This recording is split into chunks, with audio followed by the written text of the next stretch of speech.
Hi, everybody. This is Mark Graben from KaiNexus, and I'd like to welcome you all to today's webinar titled Solutions for Sustaining an Improvement Program. This is going to be presented by Chris Burnham of Wright Medical, and I'm really excited with everything he's going to share today. So I'm going to keep my introduction of Chris brief, help him maximize his time. I've known Chris for a while now. He can correct me if I'm wrong. I may have first learned about Chris when he was the creator of a great podcast series called the Lean Leadership Podcast. It's been on hiatus, but it's available out there in all the podcast directories, and I definitely recommend you check that out. But Chris has worked not only at Wright Medical, where he is today, but he's been in a number of companies, including Coca-Cola, XPO Logistics, and Celestica Inc. So I'm really excited that Chris is here and that we found a way to make it work out. And so with that, let me hand it over to you, Chris.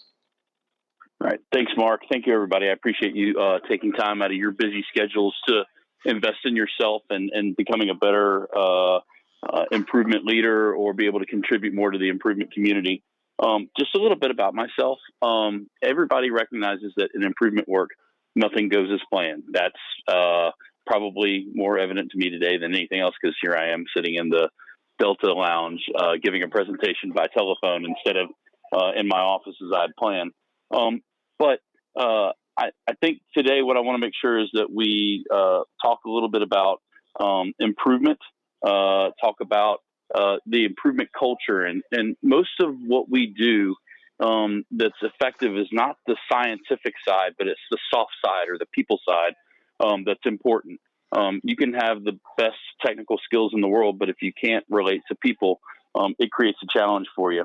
I have a little bit different background from what you would traditionally see in the continuous improvement world. My degree is actually in criminal justice, and I use it every day, believe it or not. I use it from being able to talk to people from different walks of life and different ethnic and socioeconomic backgrounds. I have learned to gather data from my own eyes and not trusting the facts that someone else gives me, but, trust but verification. And just having a disposition towards helping people. All of these things are things that you learn in a criminal justice program, and I use every day. So I do have a small disclaimer that I need to put out there. I've had the benefit of working with some great people and some great organizations, but the content and the views expressed today are mine and mine alone. And they don't necessarily represent those that I may have been associated with personally or professionally.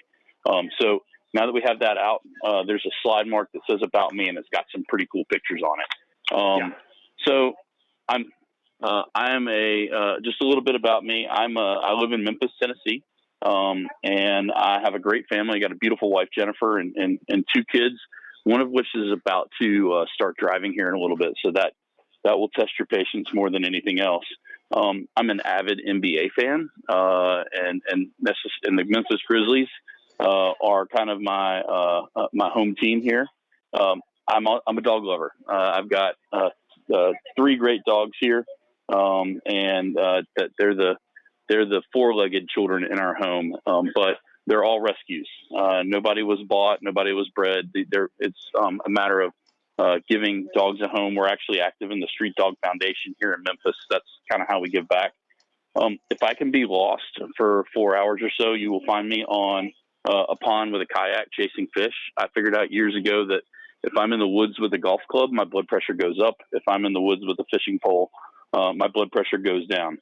Up in the top right corner, there's a piece of advice that my mentor gave me at the beginning of my career, and this index card has kind of followed me around everywhere I go. It ends up up on the wall in every office that I've had, but it says you cannot add simplicity in, you have to take complexity out. And I think there's no truer maxim when it comes to improvement work. And if you had to sum up what I do for a living, you'll see the airborne soldier jumping out of plane, but there's one small step that he missed. Now his training is going to tell him what he needs to do to save himself. But sometimes we miss the little things, and the little things are important. And what I do for a living is I help make sure that teams operate at their personal and collective best. If you had to describe what I do for a living, I make sure that the static line is on the line and that everything goes as possible whenever possible. So in continuous improvement work, next slide here, Mark, please. We often find ourselves playing different roles or different positions, and there's no one set position that we play every time. But some of these, in some instances, we may be the leader that everyone else is looking to for advice or guidance or direction. And other times we may be a learner where we're trying to build skills or gain knowledge, or even more importantly, grasp the situation and truly understand the challenge that we're facing at the time. Other times we have to be an advocate. I like to think that people that do what we do are advocates for the process and advocates for the people. So advocacy can be seen in a couple different ways, but I think advocacy is probably best described as seeing the truth and speaking the truth at every opportunity. And then as we look forward, we often play the role of coach. And by coaching, you set an example. Coaching is not telling. Coaching is not directing.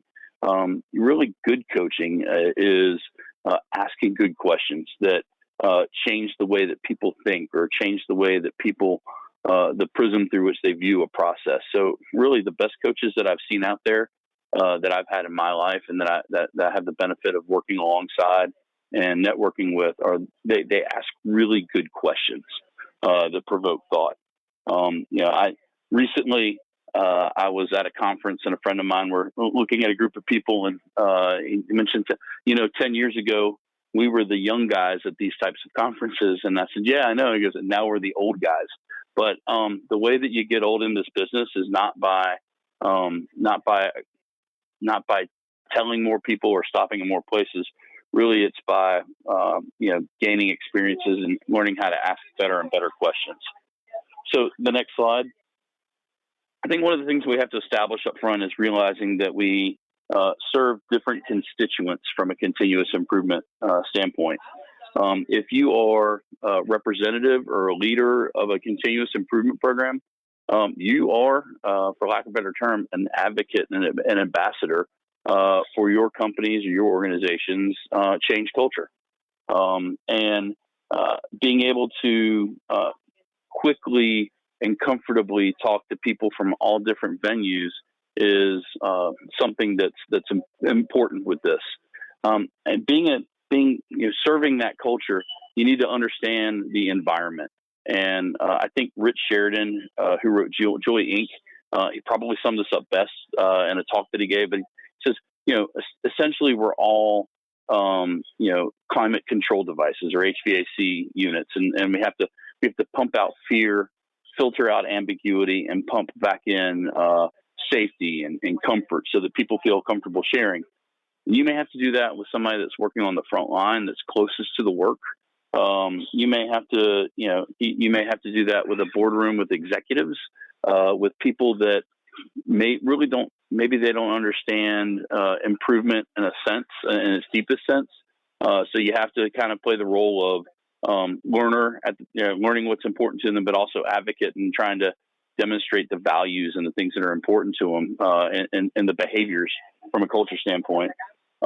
You may be somebody that's been in your role. You may be working or serving someone who's been in their role for 30 years and has advanced academia, or you may have somebody that's just starting out in their career.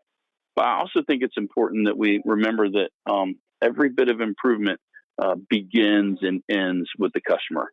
And that customer may be somebody that's externally, that's a retail consumer. In healthcare, they may be the patient. But internally, we have customers as well that are the downstream processes that rely upon us getting things done right the first time, and not passing something down from that's wrong, whether it's part, product, or information.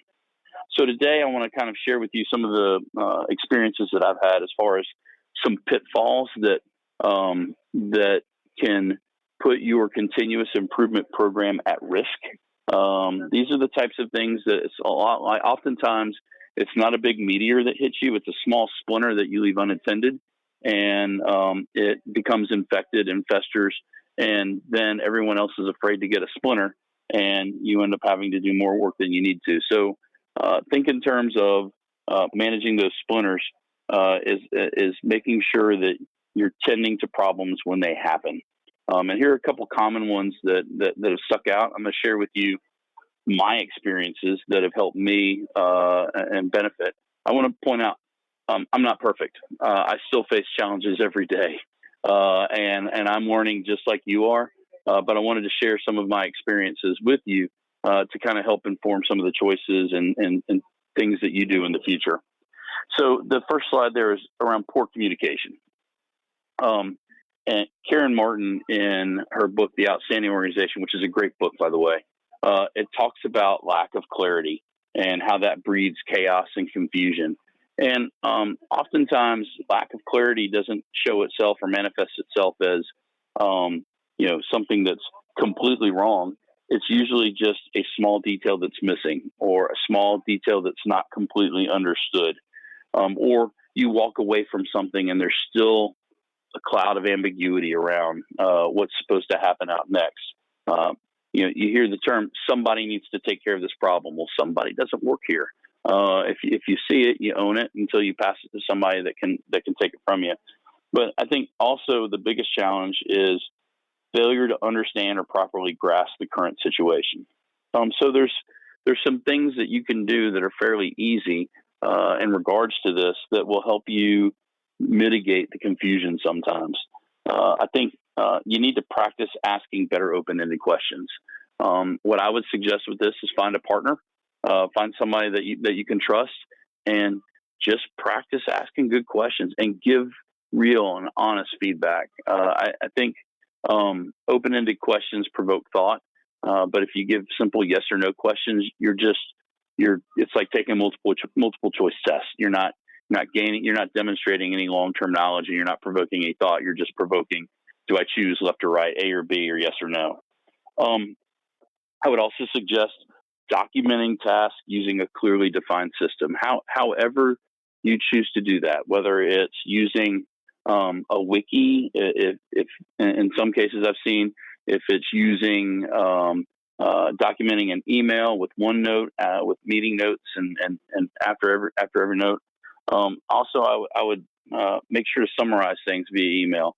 But or I would hey, look, I'm a KaiNexus consumer as well, and the KaiNexus system has been really helpful for us as far as communicating, collaborating, and keeping track of what needs to be done in order to be able to effective and move the needle the direction we want to. Also, I would emphasize write stuff down. In a day and age with we've got iPads, iPhones, tablets, laptop computers. We've got we can take notes voice recorded with our phones or whatnot. I still walk around with a good old fashioned paper and pen planner, and there's two reasons for that.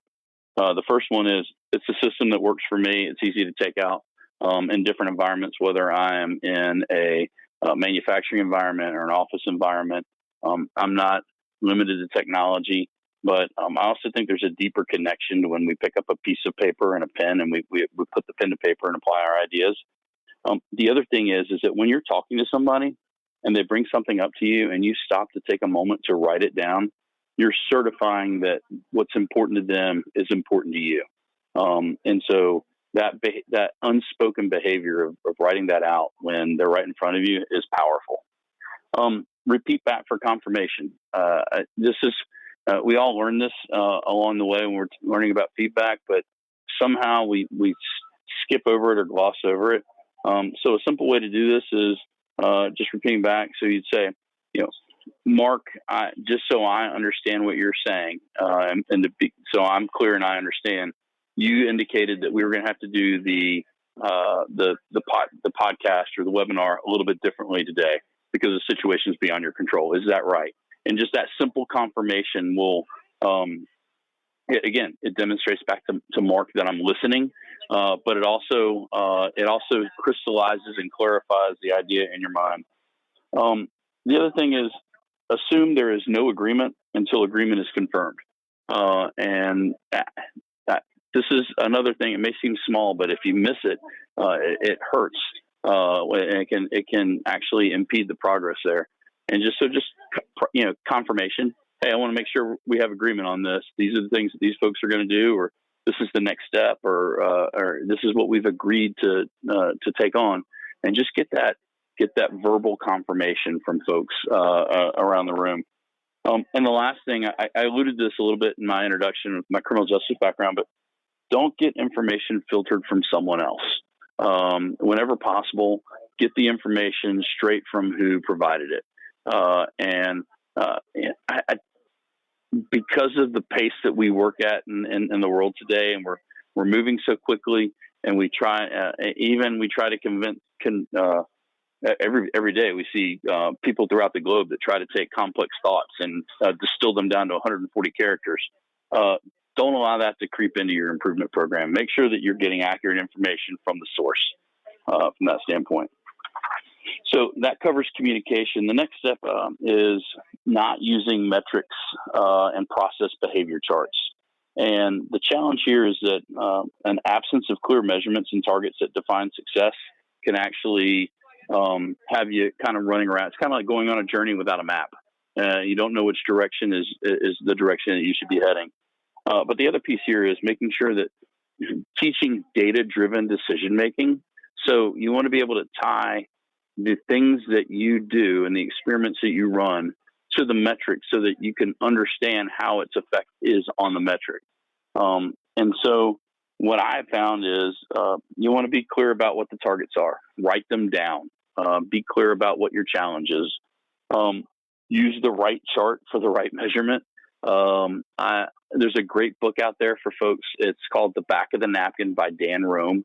And in that book, he talks about whatever idea that you're trying to convey. There's a different type of illustration that you want to use. But, if you're trying to show a trend of an output over time, you don't need to use a bar chart. You need to use a process behavior chart or an SPC chart.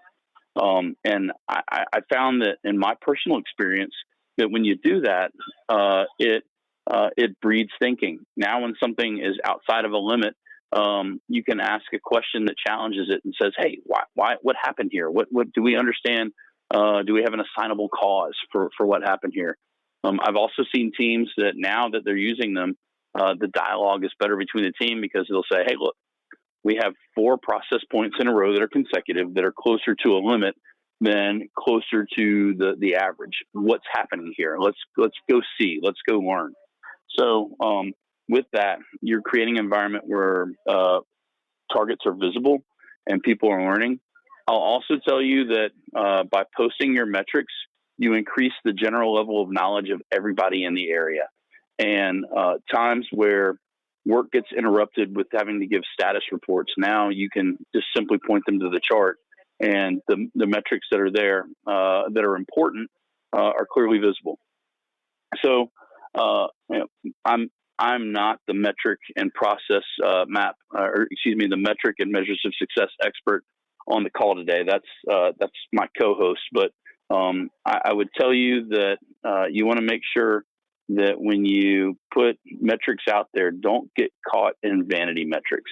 And vanity metrics are things that look good or feel good, but they really don't mean anything. So that can be number of people trained, or it can be number of near misses, or that didn't result in an assignable cause, or there's lots of them out there.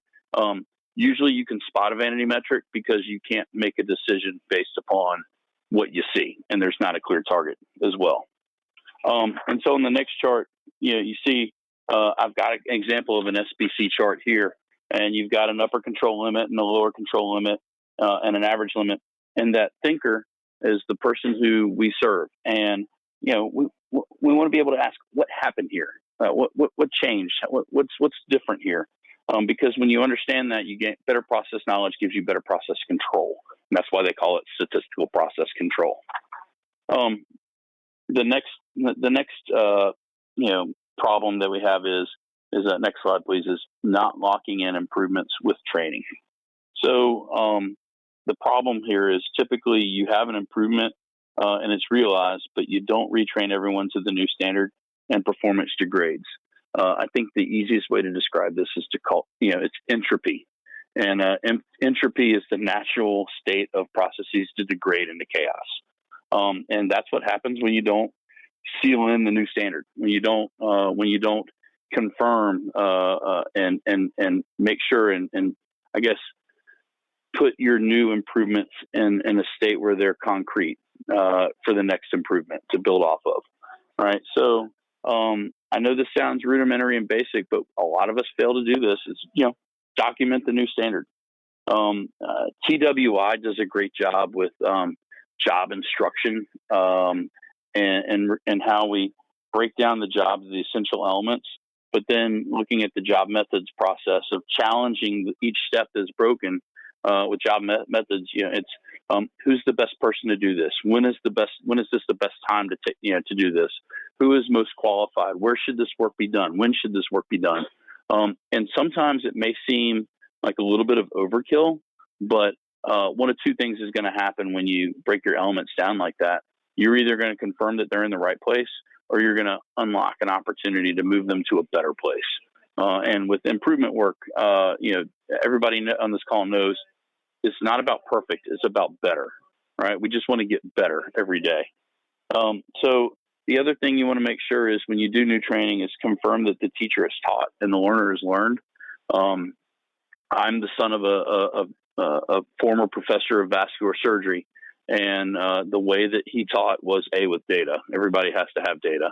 But the other thing is that, much the same way he was instructed is it's see one, do one, and teach one. And that the learner has learned and the teacher has taught when the learner can teach back what they've acquired from the teacher. So that's important. And then people we're all naturally selfish, and that's normal. But to serve that selfishness, you have to confirm to people why the new path is important to the individual and to the team as a collective. And the last thing I'd ask is don't get sucked into the path of being the process police. If you're simply looking to punish people when they're not following your process, then there's a training gap. There's a problem there, and you need to go understand that and address that before you try to move forward to your next advancement. So then the next slide is, and this is important. I talked about how you have to have a personal connection with people, but a lot of the work that we do is soft work, and the problem statement here is simply you can't challenge and get growth if people do not believe that you have their best interests in mind. I don't think that needs any clearer explanation, but I guess the best source that's helped me with this is that's not me. Sorry. This is what happens when you're in a background. So the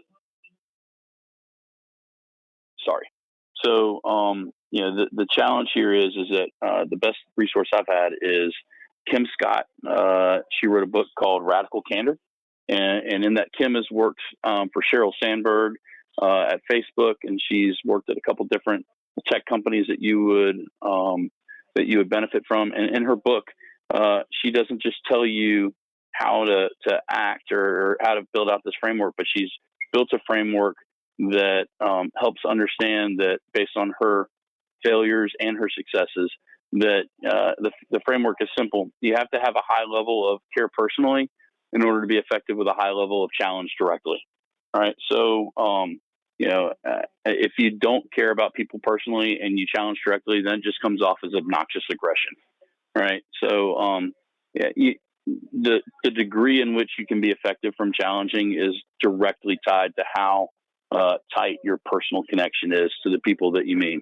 So what I mean by personal connections is don't get creepy, don't get you got to respect boundaries, but get to know the people that you're working with today. Get to know what's important to them. You can't just start out by saying, "Hey, Mark, what's happening with you today?" All right. You have to build that through time with rapport. And I guess the best way that you start with this is to share first. So if If you want to spend some time to get to know people, you need to share things with them. It can be something as simple as having pictures of your family in your desk, and to talk about your family. Then other people will talk about their family if they feel comfortable doing it. You can talk about the challenges that you're taking on at work. You can talk about your goals.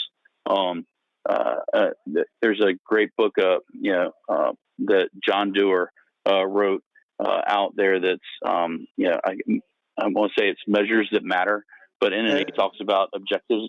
Go ahead. Yeah, it's called Measure What Matters. Sorry. Measurement. Perfect. Thank you. Measure What Matters. In Dewar's book, he talks about posting your objectives and your key results. The reason that you do that is so other people can see what's challenged for you and tie their objectives and key results in a way to help you. It's a great book. I didn't put it in my notes at the end, Mark. If we can add that would be great. But at the end of the day, we're a community, and a community is built up by people that are interrelated and they depend upon one another. And you can't do that just as a stone pillar sitting there and not accepting any input or being able to give any output. You have to be part of the network and part of the community. And so the next slide here is not effectively separating the work from the worker. This kind of ties in with the care person, not having a personal connection is, but the challenge here is when we challenge results or outcomes, our natural default language ties the individual to the result.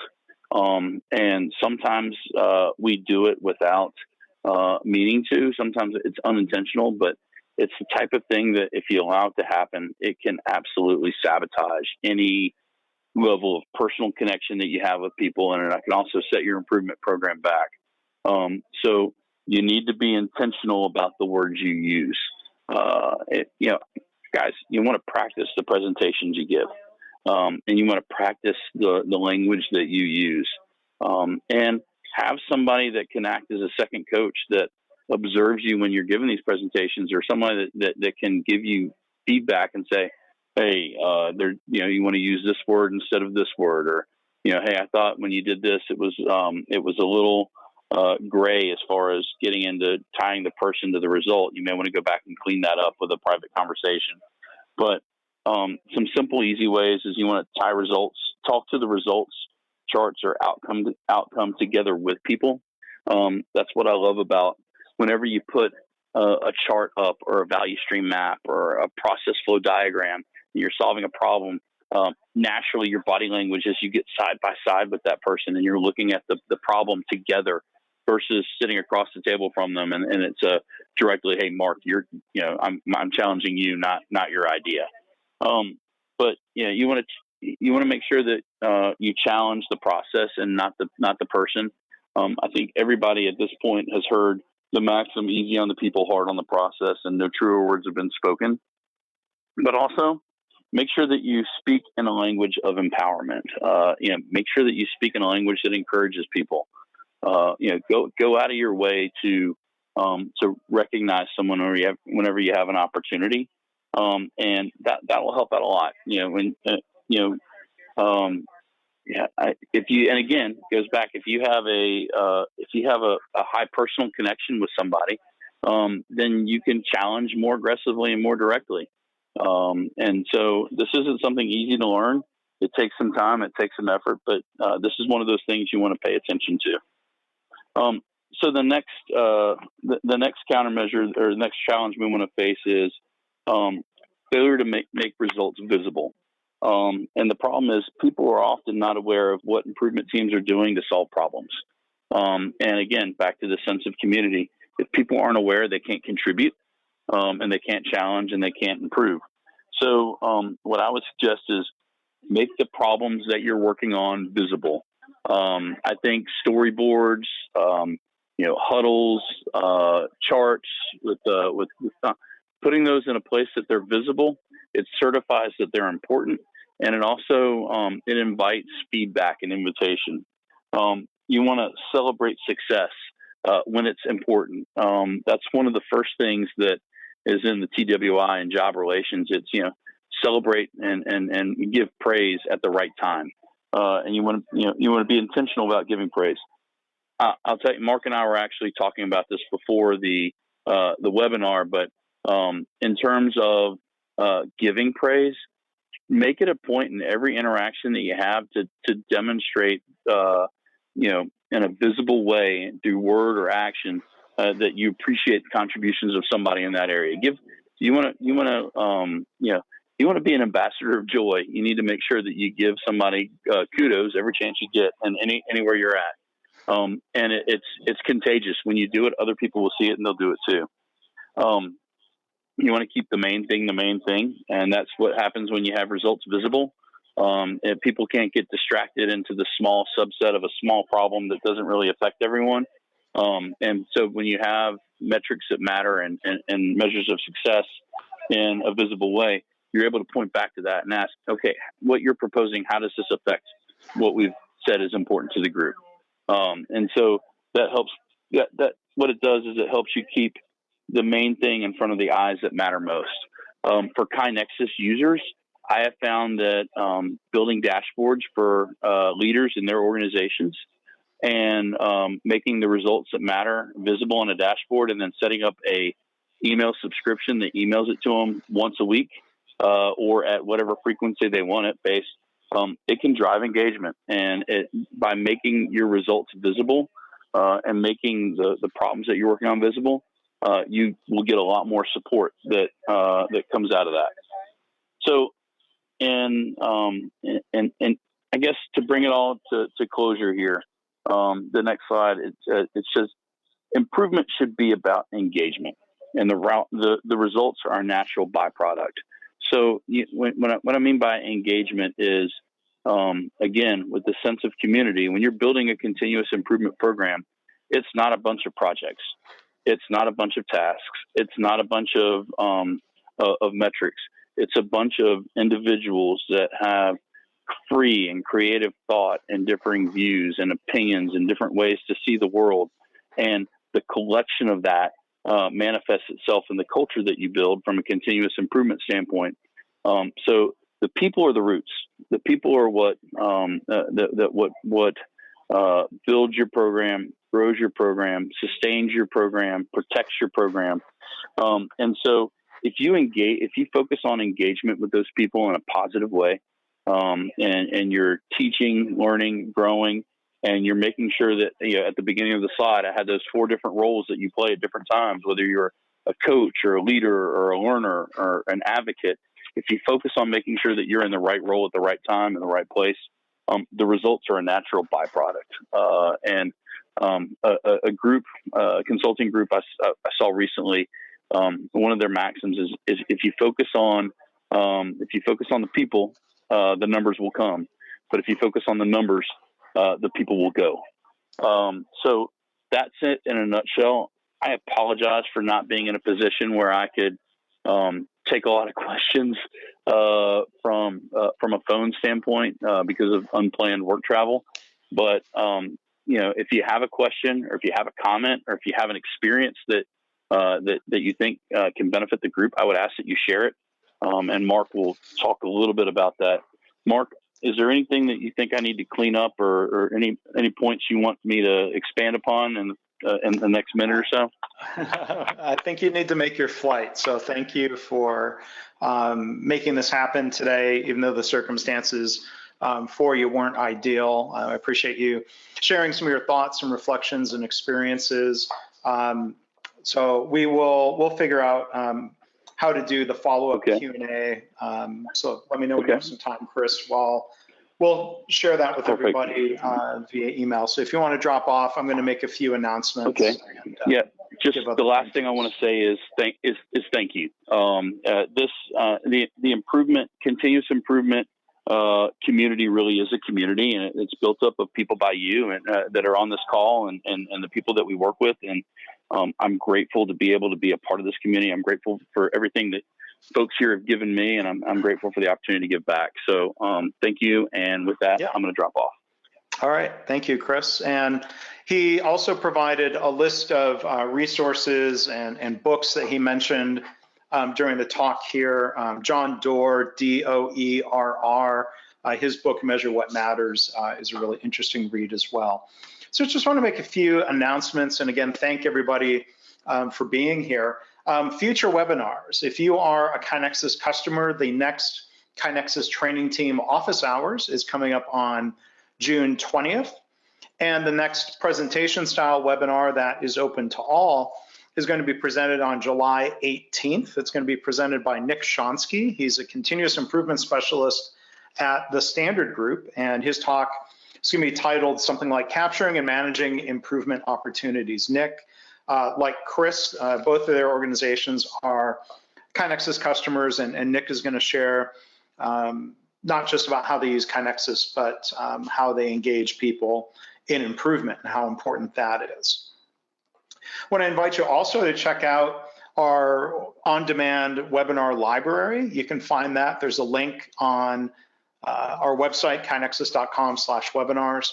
Would invite you to check out our blog, or I should say 2 blogs. If you go to blog.kainexus.com, we have kind of a general public blog, and then we have a separate customer blog where we talk about new features and things that are of more interest to KaiNexus customers.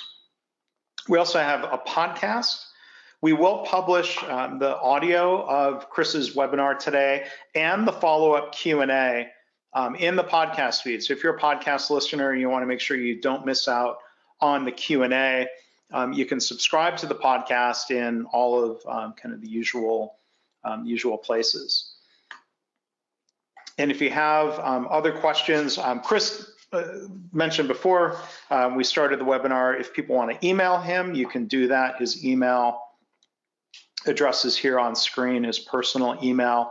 You can go ahead and submit questions via the question box, and you can also follow up with me, mark@kainexus.com, if you have other questions for Chris to address. So I appreciate his presentation today. Thanks to Chris for mentioning my book, Measures of Success. I hope those of you on the webinar who are KaiNexus customers are using the control chart functionality that's within our software. If you have any questions about the methodology, you can reach out to me, or if you have questions about the technology, you can reach out to your KaiNexus contact. So with that, again, we will end a little bit early today. I want to thank Chris for battling through what was a bit of a fire drill this morning. He meant it when it wasn't his fault that he had some last-minute work travel come up, but I think it was better for him to do a slightly abbreviated session, even with a bit of airport noise, instead of having to cancel. So with that, I want to thank everyone for attending. I hope you'll join us on future webinars. On behalf of the team at KaiNexus and on behalf of our presenter, Chris Burnham, this is Mark Graben saying thank you and see you next time.